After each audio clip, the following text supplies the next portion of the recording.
प्रिय छात्र एवं छात्राओं, मैं संजय सिविल फोरम में आपका हार्दिक स्वागत करता हूं। जैसा कि आज तीसरी सोमवारी है, आज भगवान भोले का सबसे पावन दिन है। सावन महीना चल रहा है और तीसरी सोमवारी है। देवों के देव महादेव इस आदि आदि काल से ही 2500 वर्ष पहले से ही श्री देवो महादेव की पूजा इंडस वैली सिविलाइजेशन से होती आ रही है। और मुझे आशा है कि अभी 71वीं बीपीएससी की पीटी की परीक्षा 13 सितंबर को सर्वविदित है बीपीएससी के माध्यम से। 71वीं बीपीएससी में बहुत सारे बच्चे फॉर्म को अप्लाई कर चुके हैं। अप्लाई का अंतिम डेट समाप्त है, परीक्षा बहुत करीब है 13 सितंबर को। और कुछ बच्चे जो मेरे हैं, जो काफी मेधावी छात्र हैं, वो समझ रहे होंगे 17वीं बीपीएससी का मेंस नवंबर के रिजल्ट में आ रहा है। नवंबर तक रिजल्ट आ जाएगी, क्योंकि जो कॉपी का मूल्यांकन है वो जारी है। और आप देख रहे हैं कि 20,000 बच्चा मेंस दिए थे और एक बच्चा को 5 कॉपी जांचना है, 2 जीएस का, एक एसे का, एक हिंदी का और एक ऑप्शनल का। यानी एक बच्चा पर 5 कॉपी है, यानी 1 लाख से ऊपर कॉपियां हैं। तो 1 लाख कॉपी को जांचने में बिल्कुल वक्त लगता है ना। 1 लाख कोई साधारण सी संख्या नहीं होती है। तो 1 लाख की कॉपी का मूल्यांकन जारी है 17वीं बीपीएससी का, और नवंबर तक रिजल्ट आ जाएगी। दिसंबर में इंटरव्यू की प्रक्रिया शुरू हो जाएगी और नए वर्ष में एक नई खुशखबरी सभी बच्चे को अंतिम रूप से जो चयन होंगे उनको मिलेगी 17वीं बीपीएससी में। और मुझे आशा है, और आशा ही नहीं पूर्ण विश्वास भी है इस बार, कि 17वीं बीपीएससी में मेरे जो बहुत कुछ छात्र हैं वो अच्छे रैंक से फाइनल रूप से नए वर्ष में वो आ रहे हैं। बड़े से बड़े पद जो एसडीएम का पद है उनको मिलने जा रहा है। और 71वीं में भी बच्चे जो लगे हुए हैं उनको भी निश्चित रूप से कामयाबी जो है मिलेगी, क्योंकि वो कृत संकल्पित है। वो सिर्फ लक्ष्य को देख रहे हैं, है ना। और जो सिर्फ लक्ष्य को और अपने आप पर विश्वास करता है, उनको भगवान सदैव भोलेनाथ की कृपा हमेशा बनी रहती है। तो मैं वीडियो को जारी कर रहा हूं आज के दिन, सोमवार के दिन, तीसरी सोमवारी के दिन, भोलेनाथ के दिन। तो जैसा कि आप जानते हैं कि पूर्व वीडियो में मैं गुप्ता काल को पढ़ाया था। प्राचीन भारत के इतिहास में prehistory, stone age, copper age को पढ़ाने के बाद प्रोटो हिस्ट्री में इंडस वैली और वैदिक पीरियड को पढ़ाने के बाद हिस्टोरिकल हिस्ट्री में मैं कई चीज को पढ़ाया था। जैन धर्म, बौद्ध धर्म, 16 महाजनपद, हर्यक वंश, शिशुनाग वंश, नंद वंश, मौर्य वंश, मौर्य के प्रशासन और मौर्य वंश के पतन। इसके बाद मौर्योत्तर काल, शुंग वंश, कन्नब वंश, सातवाहन वंश, चेदी वंश, हिंद यवन, शक, पहलव और कुषाण के बाद गुप्त वंश, है ना। That's all. तो निश्चित तौर पर मैं गुप्त वंश को शुरू किया था और मैं बताया था कि गुप्त वंश के राजा श्रीगुप्त हैं, घटोत्कच हैं, चंद्रगुप्त प्रथम है, समुद्रगुप्त है, रामगुप्त है, चंद्रगुप्त विक्रमादित्य है, कुमारगुप्त है, स्कंदगुप्त है। पूर्व के वीडियो में मैं पढ़ा चुका। और पूर्व क्या, जो अभी से जस्ट मैं वीडियो पूर्व में दिया था, मैं गुप्त काल के प्रशासन को पढ़ाया था। काफी विस्तार से प्रशासन को बोला था, हर कॉन्सेप्ट को मैं क्लियर कर दिया था। गुप्त के प्रशासन वो भारत के सर्वोच्च एग्जाम, चाहे यूपीएससी का पीटी हो और मेंस हो, उसमें बहुत ही कारगर होने जा रहा है। वो जो मेरी पूर्व की जो वीडियो डाली गई है ना। अब आज जो है मैं पढ़ा रहा हूं गुप्त काल के social life of Gupta period, social life of Gupta period, है ना। गुप्ता काल की सामाजिक स्थिति। तो फ्रेंड्स ध्यान दीजिए, गुप्ता काल की सामाजिक स्थिति मैं इस पर चर्चा कर रहा हूं बहुत काफी विस्तार से। यह भी काफी मेंस के व्यू से और पीटी व्यू से काफी इंपॉर्टेंट है हर एग्जाम के लिए, हर पीसीएस के लिए।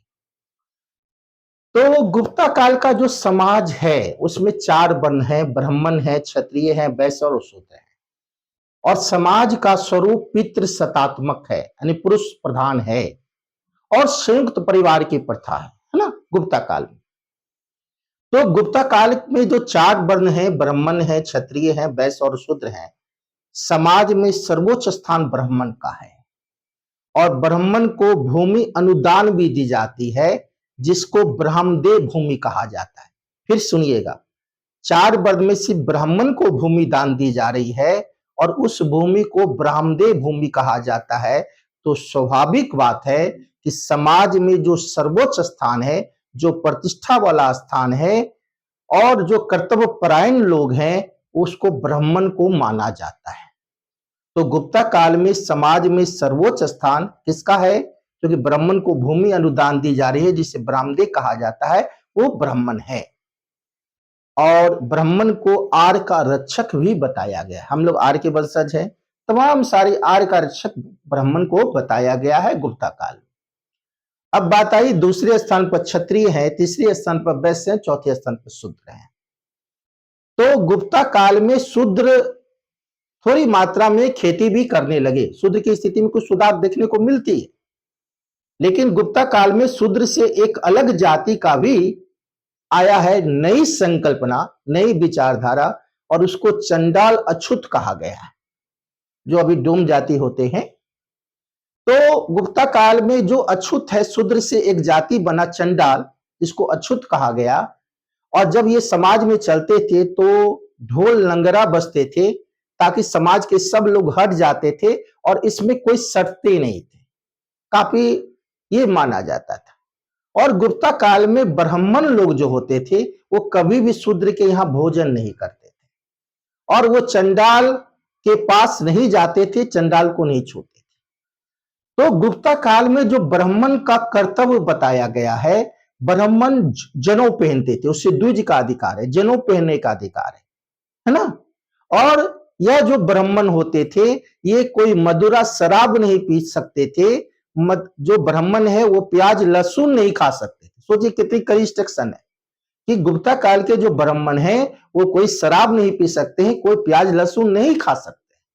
बहुत कड़ा रिस्ट्रिक्शन था ब्राह्मण को, और समाज में भी सर्वोच्च स्थान ब्राह्मण का है ना। अब बात हुई कि उस समय शूद्र से एक अलग जाति बना चंडाल, जो कि अभी मैं बोला हूं, ढोल लंगरा के द्वारा, ढोल बजा के द्वारा पूरे समाज में सब लोग हट जाते थे जब अछूत चलते थे, चंडाल चलते। गुप्त काल में औरत की स्थिति काफी दयनीय है। उस समय बाल विवाह था और उस समय जो ऊंचे घराने के लोग थे, औरत थी, सिर्फ उसे ही शिक्षा का अधिकार था। और जिस समाज में हर वर्ग में शिक्षा औरत में नहीं आएगी, उस समाज शिक्षित और शिक्षित रहेंगे तो वो काफी पीछे रहेंगे। और यही कारण है कि गुप्ता काल की जो सामाजिक ढांचा है, उस सामाजिक ढांचा में जो उच्च वर्ण की महिला है उसे शिक्षा का अधिकार है, बाकी वर्ण की महिला को शिक्षा का अधिकार नहीं। और यही कारण है कि शिक्षा के अभाव के ही कारण छोटी उम्र में ही लड़की को शादी कर दी जाती थी, जिससे बाल विवाह कहा जाता था। यानी गुप्ता काल में बाल विवाह जोरों पर था, जो समाज के लिए काफी घोर अभिशाप माना जाता था। दूसरा बात, गुप्ता काल में जो विधवा होती थी, विधवा के साथ काफी अत्याचार होता था। वो विधवा दूसरी शादी नहीं कर सकती और इस विधवा को अपने पति के साथ सती होना पड़ता था। और गुप्ता काल में पहली बार सती के प्रमाण मिले हैं। गुप्ता काल में एरन अभिलेख में 510 ईस्वी में, मैं बता रहा हूं 510 ईस्वी में एरन अभिलेख, कौन अभिलेख? और यह एरन अभिलेख मध्य प्रदेश में है ना। तो 510 में एरन अभिलेख में भारत में पहला सती प्रथा के प्रमाण है। और गुप्ता काल में गोपराज नाम के एक सैनिक थे और उसकी पत्नी का नाम है शोभा रानी।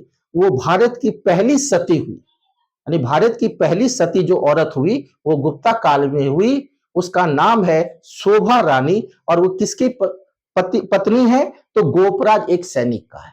और सती प्रथा का पहला प्रमाण गुप्ता काल में एरन अभिलेख में मिलता है 510 ईस्वी। तो समाज के लिए सती प्रथा एक बहुत बड़ी अभिशाप है और ये सती प्रथा कई सदियों तक चलती रही। मध्यकाल में आधुनिक भारत के इतिहास में, और इस पर विलियम बेंटिंक कानून बनाए थे, तो कई यानी सती प्रथा का बीजारोपण गुप्ता काल में, क्योंकि औरत की स्थिति काफी दयनीय है। इसके बाद जो है गुप्ता काल में दास प्रथा है ना।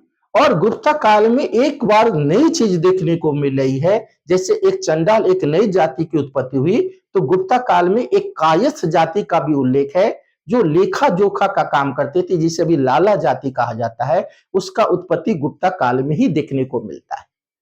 याज्ञवल्क्य स्मृति में कायस्थ का उल्लेख है गुप्ता काल में, तो पहली बार एक कायस्थ जाति के रूप में गुप्ता काल में प्रादुर्भाव देखने को मिलता है। एक बात सत्य है कि गुप्ता काल में मैं ये नहीं कर सकता हूं कि शिक्षा थी ही, औरत को शिक्षा का अधिकार से वंचित रखा गया और उच्च वर्ण की महिला को शिक्षा था। लेकिन गुप्ता काल में नालंदा विश्वविद्यालय, ऐसे कई विश्वविद्यालय खुले और विदेशी लोग इस नालंदा विश्वविद्यालय में पढ़ने आते थे और उसमें कई भाषा की जानकारी प्राप्त होती थी, व्याकरण, गणित, है ना, खगोल शास्त्र। और गुप्ता काल में ही ऐसे महान संत जो पटना की धरती पर आर्यभट्ट ऐसे लोग का जन्म हुआ, है ना। तो निश्चित तौर पर शिक्षा के क्षेत्र में गुप्ता काल का काम है। कई खगोलविद आए, ब्राह्मीर आए, आर्यभट्ट आए, नालंदा विश्वविद्यालय जैसे चीज का उत्पत्ति हुआ, लेकिन समाज की जो औरत है वो सिर्फ उच्च घराना की महिला से शिक्षा ले सकती है, ये बात है। तो निश्चित तौर पर मैं पूरी कॉन्सेप्ट के साथ आज वीडियो को बनाया हूं सामाजिक स्थिति पर। आप बार बार वीडियो को फ्रेंड्स देखिए, क्योंकि कॉन्सेप्ट के बिना कोई ज्ञान नहीं है। जब तक आपका अवधारणा क्लियर नहीं होगा तब तक आप उस पढ़ाई को पढ़ाई नहीं माने, वो टाइम पास है। आपका रियली में आपकी जीवन बनती है कॉन्सेप्ट से, और आप किसी भी बड़े एग्जाम को, किसी भी एग्जाम को फाइनल तब निकालते हैं जब आपकी अवधारणा पर पूरी 100% पकड़ है।